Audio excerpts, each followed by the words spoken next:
Hello, this is Robert Anderson. I'm your instructor for the course this semester, and I am delivering this podcast because I can't be here for class today, but I will see you in the next class session.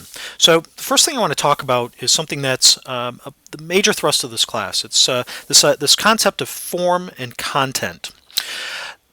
It's very easy to explain. Content is the subject of a work of art, a painting, a film. Form is how that subject is expressed. So we could also say that content is what the artwork is about, and form is how the meaning is presented to the viewer. So in cinema, form is composed of the lighting, focal length. Focal length has to do with the sort of amount of space in front of the camera that the camera sees, whether it's a very wide angle or a narrow angle, wide angle or telephoto, or a normal perspective that mimics the human eye. Camera angles, where the camera is positioned relative to the subject. Editing, movement, mise en scène, which is the composition and design of a frame, and sound. These are all form elements in film. Another thing that's important to consider at this early stage in the semester is the way that Giannetti, the author of our text, talks about how we can think about film on a particular kind of spectrum. At one end of the spectrum, you have this concept of what's called realism. And on the other, you have something that he calls formalism. And in every chapter in the text, he talks about the subject of that chapter, whether it's photography or movement or editing or sound, in the context of a tendency towards realism or formalism. What's important to understand about realism and formalism is that it is about how films are constructed. It is about the creative choices that filmmakers take with their material, because obviously the same content, the same ideas or stories can be represented in lots of different ways. Realism has to do with what we would call our objective reality, the way that we see the world as human beings, the way we experience the world, and how film could be designed, could be made to mimic that, to appear like the way the world appears to us on our own, without the use of a camera. So films that appear like the real world would be considered to be have a tendency towards realism. On the other hand, films that are highly constructed, highly stylized, that remind us that we are watching a film, would demonstrate examples of having a tendency towards formalism. Now I've got some examples here, not from film, but from painting, that demonstrate this idea, I think, fairly clearly. Here we have a painting. It's very familiar to us, what it is that we're looking at. Asking ourselves, which tendency does this painting have? Is it a tendency towards realism, representing the world as we experience it, or a tendency towards formalism? And clearly, this is a tendency towards realism. This is what people would call realistic painting.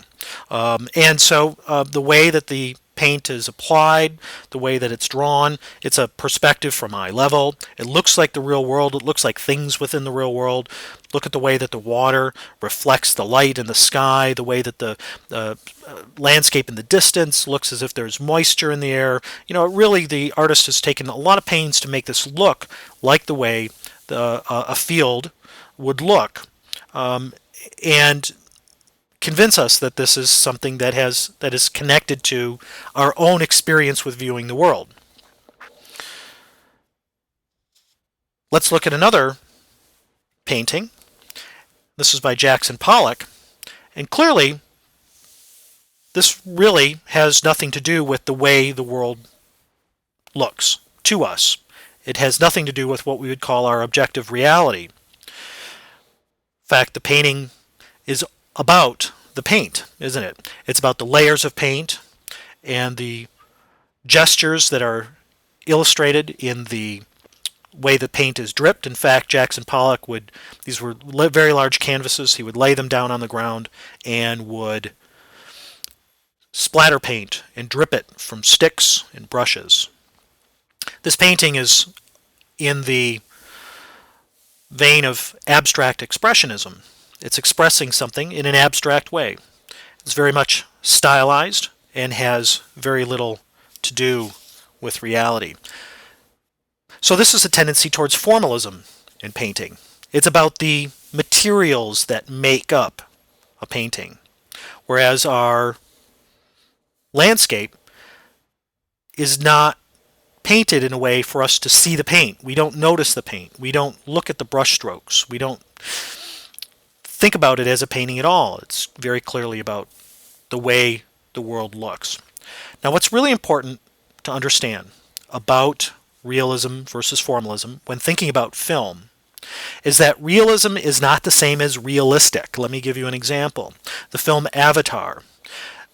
If you've seen the film, you would look at this film and you say, wow, that's really realistic. I am convinced that this is the real world.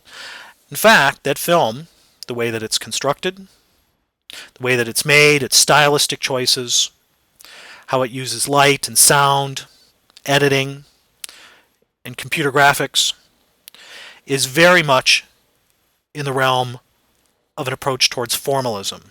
All right, so realism is not the same as realistic. Realism is about how a film appears to look like our objective reality. And when we meet, we'll talk more about this. Formalism clearly then would not be about something being believable or unlikely. That's not what formalism is. It's about the stylistic approaches that the filmmakers make. Many films, especially Hollywood films, contemporary Hollywood films, contain elements of both realism and formalism within them. Although there are going to be examples this semester, I'm going to show you films that have a very clear tendency towards realism, and other examples in which it's a very clear tendency towards formalism.